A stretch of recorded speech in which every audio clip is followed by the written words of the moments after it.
Predstav si dvoch ľudí, obaja sa pozerajú na most a prvý hovorí slova ako krásny, vznešený, pokojný.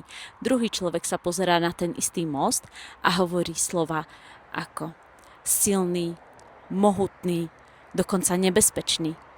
Bola štúdia, ktorá hovorí o tom, že ľudia už len na základe toho, aký má rod most v ich danom jazyku, v tomto prípade to bola španielčina a nemčina, tak na základe toho jazyku pridávajú iné prívlastky tomu slovu. Teraz si predstavme, že sa dvaja ľudia pozerajú na to isté. Avšak nie je to most.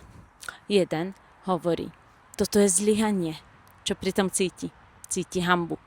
Druhý hovorí, toto sú data, hľada informácie. Inak sa rozhoduje, inak sa cíti a inak potom vyzerajú tie jeho ďalšie kroky, inak potom vyzerá celý jeho život. O tom je môj projekt, volá sa Zmeň jedno slovo.